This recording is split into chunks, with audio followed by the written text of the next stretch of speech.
मेरी बड़ी बहन, ब्रज प्रांत की अध्यक्ष, और लगभग मैं पिछले 1 महीने से इनको लगातार देख रहा हूं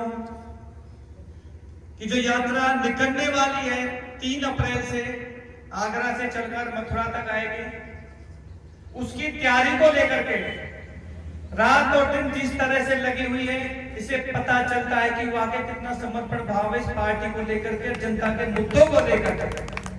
अभी पिछले सप्ताह दिल्ली में भी चर्चा हो रही थी कि किस तरह से रात दिन तैयारी कर रही इस यात्रा को लेकर के।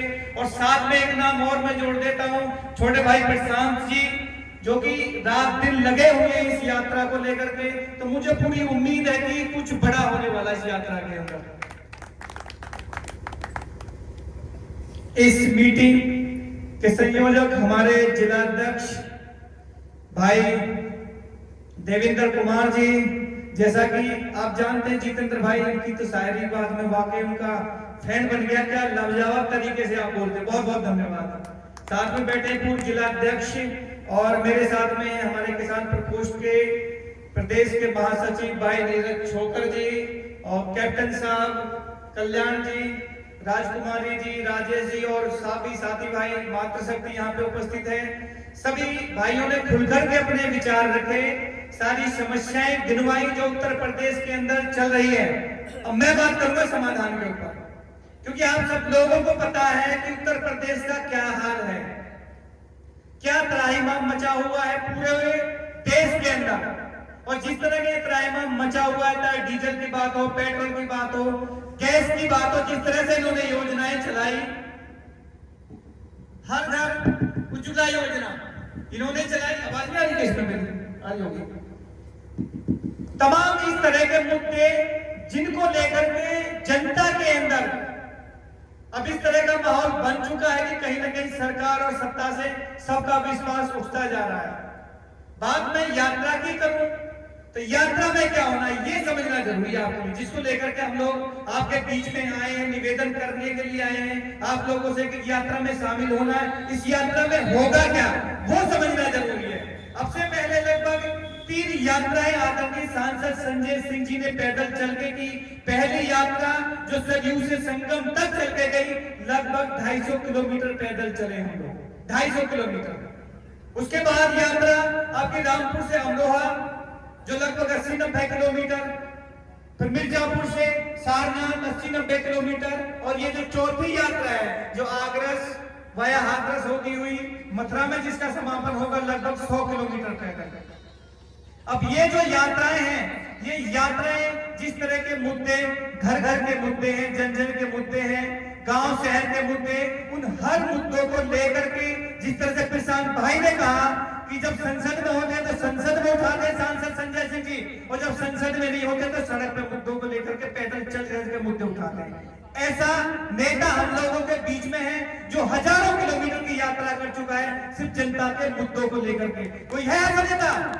आप पूरे भारत देश को देख लीजिए, एक भी छोटा बड़ा नेता बता दीजिए जो जनता के मुद्दों को लेकर के हजारों की पद यात्राएं कर चुका हो, नहीं मिलेगा। एक ऐसा व्यक्ति जिसका दिल कूट कूट के सेवाओं से भरा हुआ हो, जिसको लगता हो कि इसके घर की पीड़ा मेरी पीड़ा है, इस व्यक्ति की पीड़ा मेरी पीड़ा है। अब से पहले जब ये युद्ध शुरू हुआ था तभी सांसद संजय सिंह ने बोल दिया था कि इतना इमाम मचने वाला है गैस को लेकर के, लेकिन भाजपा ने ध्यान ही नहीं दिया। बोला सांसद संजय सिंह जी को तो विदेश नीति आती नहीं है। अब आगे ना सामने वही बातें निकल के, लाइनें लगी हुई है, लाइनों में लगे लगे लोगों की मौतें तक हो रही है। अब इन मौतों का जिम्मेवार कौन है बताइए मुझे आप, कौन है जिम्मेवार? जिम्मेवार वो है जो अपने आप को प्रधान सेवक बोलता है। प्रधानमंत्री जी जिम्मेवार है नहीं तरह से लाइन लगाने के लिए, जिम्मेवार इसलिए भी है कि जो हमारा परंपरागत दोस्त था, कौन था दोस्त? ईरान, इसलिए मैं सुनना चाहता था। परंपरागत दोस्त हमारा ईरान, लेकिन ये जो आपदा है ये अचानक से नहीं आई। जिस तरह से प्रशांत भाई भी बोल रहे थे कि प्रधानमंत्री जी संसद में खड़े हो गए, 24 मिनट 14 सेकंड तक भाषण देते हैं और बोलते हैं कि ये कोरोना जैसी आपदा हम निपट लेंगे। अरे ये कोरोना जैसी आपदा नहीं, ये आपदा तो आप खुद लेकर के आए हो ना।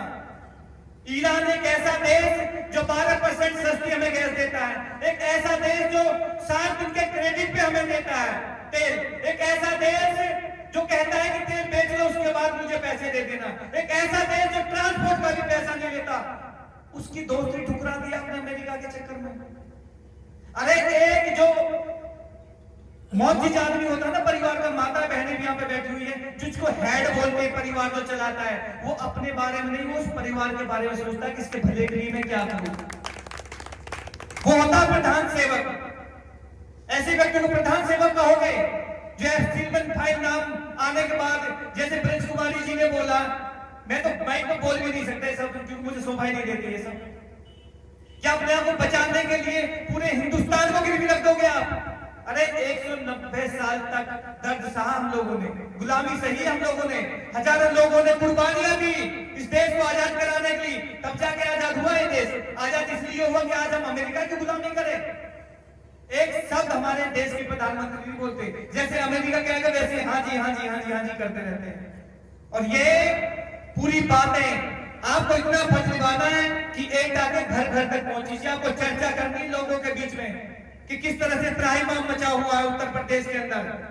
सांसद संजय सिंह जी, जो भी आपके मुद्दे होंगे, चाहे वो गैस का मुद्दा हो, नौजवानों के रोजगार का मुद्दा हो, सामाजिक न्याय का मुद्दा हो, महिलाओं का मुद्दा हो, या फिर बिजली का, जिस तरह से भाई ने खड़े होकर के बोला, चाहे बिजली का मुद्दा हो, हर मुद्दे को सड़क पे चल चल के उठाएंगे सांसद संजय सिंह जी। अब हमारा क्या फर्ज बनता है वो समझ लीजिए आप। हमारा फर्ज बनता है कि कल आने वाली पीढ़ी हमसे सवाल करेगी, ये पूछेगी जब आप जिंदा थे, अब पूरी तरह से त्राहिमाम मचा हुआ था, उत्तर प्रदेश के अंदर लूट मची हुई थी, आप लोग कहां थे? बहन जी गलत तो नहीं कह रहा हूं मैं? यही पूछा जाता है कौम से कि जब आप थे तब आप लोगों ने आवाज क्यों नहीं उठाई? जब आप थे आप लोगों ने संघर्ष क्यों नहीं किया? अरे मौत तो आनी आज नहीं तो कल आएगी, तो उससे क्यों डरना? लेकिन हमारा फर्ज बनता है कि आने वाली पीढ़ी की आंख में आंख डाल के हम कम से कम ये तो कहेंगे कि हम जिंदा थे, और जब त्राहिमाम मचा हुआ देश के अंदर, तब सड़कों पर हम लोग पैदल चल चल कर विरोध कर रहे थे।